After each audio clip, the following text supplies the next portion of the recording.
Assalamualaikum warahmatullahi wabarakatuh.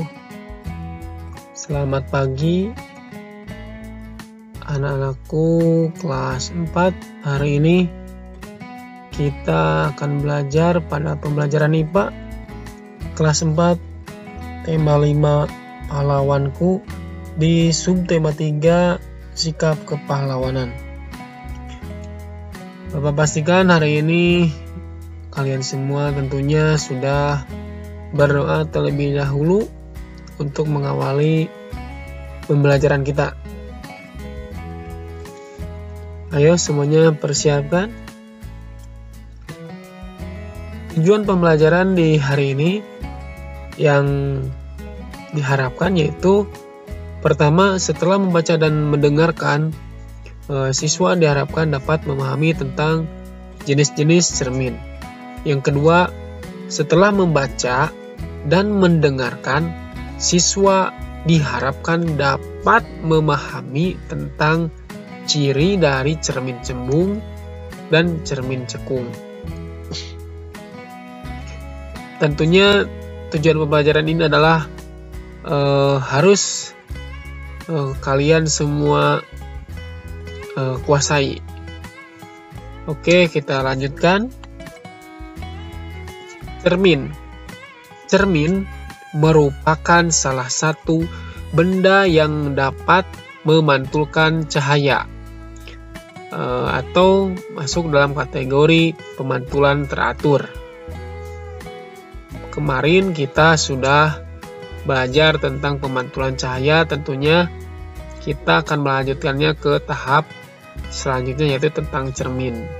Mudah-mudahan kalian bisa lebih memahami ya. Lanjutkan, berdasarkan bentuk cermin dibagi menjadi 3 jenis.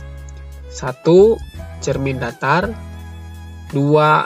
Cermin cembung, dan yang ketiga cermin cekung. Sifat bayangan dari setiap cermin. Nah, ini sifat bayangan dari setiap cermin itu kan yang tadi kita akan bahas. Cermin datar. 1. Ukuran besar dan tinggi bayangan akan sama dengan ukuran benda sebenarnya. Jadi ini asli. 2. Kenampakan bayangan berlawanan dengan benda. Contohnya seperti tangan sebelah kiri, maka bayangan akan menjadi sebelah kanan. Yang ketiga, bayangan bersifat semu dan maya. Contoh dari cermin datar adalah cermin riat. Maksudnya cermin rias. Tentunya kalian bisa lihat di gambar di samping ini adalah contoh dari cermin rias. Ada seorang anak yang sedang melihat penampilan dirinya di cermin. Nah, maka ini akan terlihat sama, tingginya sama, besarnya sama. Nah, di sini juga cirinya lihat dari yang aslinya atau yang sebenarnya tangannya kanan yang memegang sisir, tapi bayangan di cermin akan menjadi sebelah kiri. Nah, itulah dari sifat dari cermin datar. Yuk, cermin cembung. Sifat dari bayangan cermin cembung yaitu semu atau maya, tegak, dan bayang diperkecil. Bayangnya diperkecil dari benda sebenarnya. Contoh dari cermin cembung adalah cermin cembung jalan raya. Nah, ini cermin cembung jalan raya atau sini sama juga ya. Kaca spion, ini kaca spion mobil ataupun motor sama. Dan sendok bagian luar. Nah, ini sendok. Ini yang di bawahnya. Bukan yang di dalam ya, tapi sendok bagian luar itu adalah yang di bawah. Dan lain-lain. Nah, itulah contoh dari cermin cembung. Kita lanjut yang terakhir yaitu cermin cekung.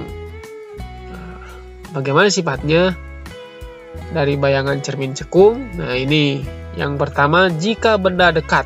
Nah, kalau ada benda yang dekatnya, maka sifat bayangannya akan tegak, diperbesar, dan semu atau maya.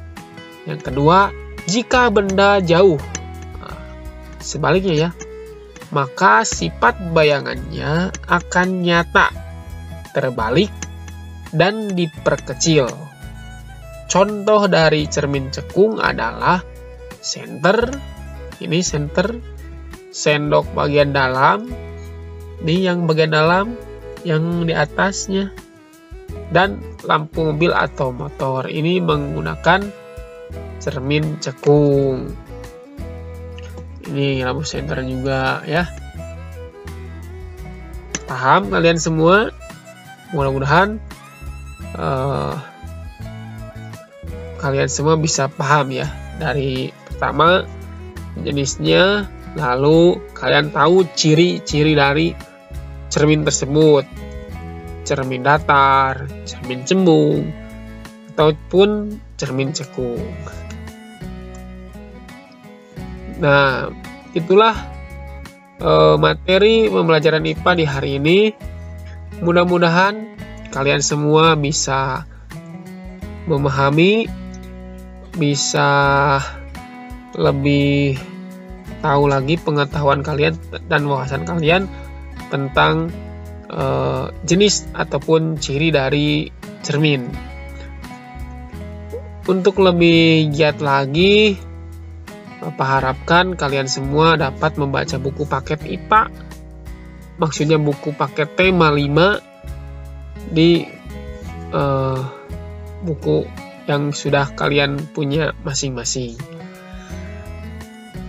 Baiklah, Pak ucapkan terima kasih atas atensinya, perhatiannya, dan sudah menonton video pembelajaran ini. Mudah-mudahan dapat bermanfaat. Wassalamualaikum warahmatullahi wabarakatuh.